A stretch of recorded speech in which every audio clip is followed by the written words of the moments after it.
Magandang araw sa lahat, welcome po ulit dito sa atin channel ang Biyahe y Comida. Maraming salamat sa lahat ng nag-subscribe indeed. Punta tayo sa atin topic, November 10, 2025. Anjo Iliana, sinabing si Jose Manalo ang dahilan ng paghihiwalay nila ng dating nobya. Umalangaw muli sa social media ang pangalan ni Anjo Iliana matapos ang kanyang revelasyong personal tungkol sa isang nakaraan niyang relasyon.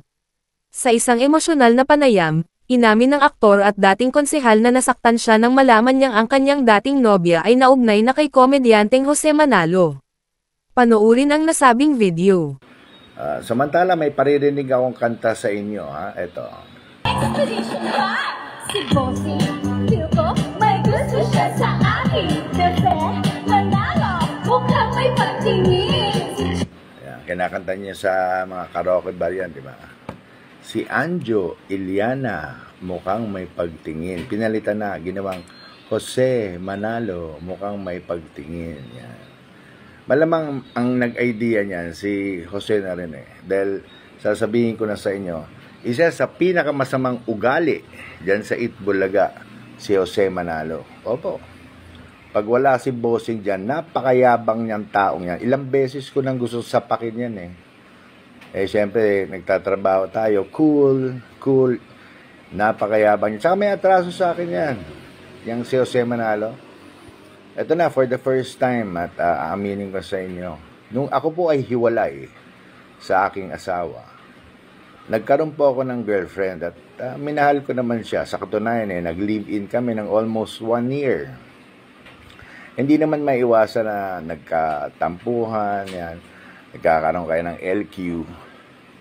Yung girlfriend kong yan ay dancer ng Itbulaga. Kasi gusto ko yung mababait, gusto ko yung hindi mayaman, gusto ko yung masipag. Yan naging girlfriend ko yan. Mamaya i-reveal ko yung pangalan.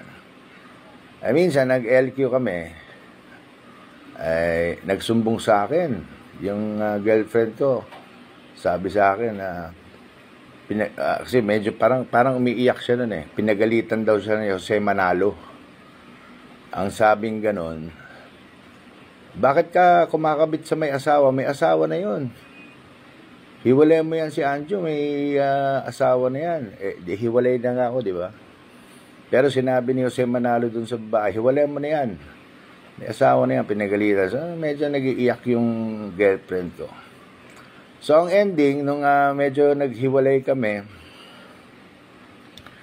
ang ending, etong Jose Manalo, inahas pala ako. Kaya pala niya ginawa yun. Oo, ngayon asawa na niya, si Mergin Maranan. Yan. Girlfriend ko yan, 1 taon. Ano kami niyan, okay kami niyan, wala kaming problema masyado niyan. Ang ko lang, ahas talaga tong Jose Manalong to eh. Biro mo, nagkakaso na sila nung asawa niya dati. Naalala niyo yun, sila mag-asawa, nagbenta ng bangin. Sumalangit na yung kanyang asawa, alam ko, pumanaw na yun. Pero naalala niyo, may kaso yan, iiyak-iyak pa yan si Jose Manalo nun dahil may iyak yan eh. Kasi kukulong na siya. Di ba? Mag-asawa, nagbenta ng bangin. Bangin. Walang lupa, bangin. Yan. May kaso yan nun. Hagilapin nyo nilang yung mga kaso niyan. Kaya yan si Jose Manalo, napakawalang yan tao yan dyan. Isa yan sa sindikato na laging bumubulong kung sinong sisiraan at sinong tatanggalin. At ako, malamang tinitrabaho niya na siniraan ako ng siniraan. Bakit? Siyempre, di hamak naman na mas may itsura naman ako kaysa sa kanya. Sa kanta lang si Anjo Iliana, mukhang may pagtingin. Pinalitan. Malamang idea niya yan.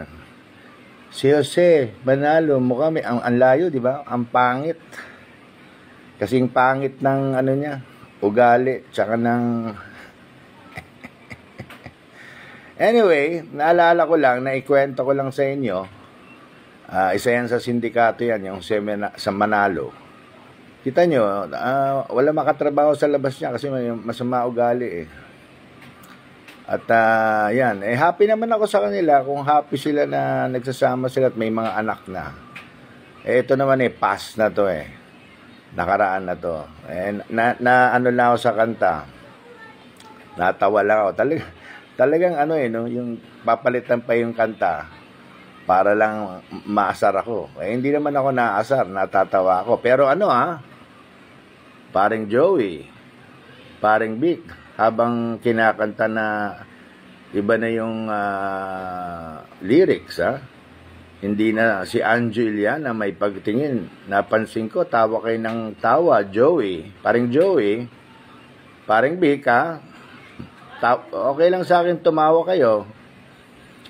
Basta hanggang tawa lang, huwag nyo kong sisiraan, alam nyo na. Parang Joey. Parang Vic. Okay, so it's alright. Ganyan talaga ang buhay. At least once naging original ako sa kantang lyrics. So, kay Mergin, hello. Nasa akin pa rin yung mga letters mo. Tinago ko pa rin hanggang ngayon. So, magandang gabi and good night everybody. Hanggang sa ngayon, hindi pa nagbibigay ng opisyal na pahayag si Jose Manalo kaugnay sa sinabi ni Anjo. Maraming netizens naman ang nagbahagi ng kani-kanilang opinyon, ang ilan ay nakisimpatya kay Anjo, samantalang may ilan ding nananatiling neutral sa usapin. E-follow ang TikTok ni Anjo Iliana. E-click ang mga link sa description box. At yan ang ating latest showbiz chika update for today. Huwag kalimutan mag-subscribe, i-click ang notification bell for more showbiz chika updates at suportahan po ang ating Facebook page. Maraming salamat sa lahat ng nag-subscribe indeed. Magandang buhay sa lahat. Adios.